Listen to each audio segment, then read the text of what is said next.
அன்பான தேவனுடைய பிள்ளைகளே, தேவனுடைய ஆசீர்வாதம் எப்படி வருகிறது?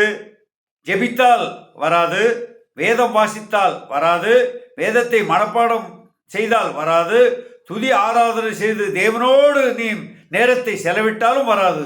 ஆனால் தேவனுக்கென்று ஆண்டவராக இயேசு கிறிஸ்து அன்பை ருசித்து அதை பிறருக்கு நாம் அறிவிக்கும் பொழுது அதனால் நமக்கு என்ன வரும் என்பதை குறித்து வேதாகமத்திலே தெளிவாக போதிக்கப்பட்டிருக்கிறது. மார்க்கு சுவிசேஷம் 10ஆம் அதிகாரம் 28 பேதுரு சொல்கிறார், ஆண்டவரே, நாங்கள் எல்லாவற்றையும் விட்டு உம்மை பின்பற்றினோமே என்று சொல்ல தொடங்கினான். எல்லாவற்றையும் விட்டு என்றால் உறவை விட்டு, சொத்து சுகத்தை விட்டு, நம்முடைய சௌகரியத்தை விட்டு, என்னுடைய வேலையை விட்டு உம்மை பின்பற்றும் பொழுது அது எனக்கு கிடைக்காமல் போய்விட்டது.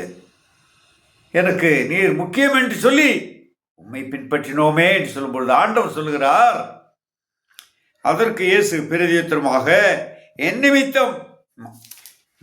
நிமித்தமும் சுவிசேஷ நிமித்தமும் வீட்டையாவது சகோதரரையாவது சகோதரிகளையாவது தகப்பனையாவது தாயையாவது மனைவியையாவது பிள்ளைகளையாவது நிலங்களையாவது விட்டவன். பாருங்க, தாயி தகப்பன் சகோதரன் நிலங்கள் எல்லாவற்றையும் விட்டவனுக்கு இம்மையிலே துன்பங்களோடே நூறத்தனையாக வீடுகளையும் சகோதரையும் சகோதரிகளையும் தாய்களையும் பிள்ளைகளையும் நிலங்களையும் மறுமையிலே நித்திய ஜீவனையும் அடைவான். அப்ப இம்மையிலே உடனே ஆசீர்வாதம் வராது. துன்பங்களோட பிரயாசத்தோட வேலை செய்து பிரயாசப்பட்டு கண்டிப்பாக ஆசீர்வதிக்கப்படுவோம். இந்த உலகத்தில் பரதேசிகளாக நாம் இருக்க தேவன் விடமாட்டார். கண்டிப்பாக நம்மை ஆசீர்வதிப்பார். ஆனால் அது நேர்மையின் வழியில, உண்மையின் வழியில, துன்பங்களோட அந்த மிகப்பெரிய ஆசீர்வாதத்தை உலகத்திலும் அனுபவிக்கலாம். நித்திய ஜீவனிலே தேவனோடு நாம் அந்த சுதந்திரத்தை அனுபவிக்கலாம்.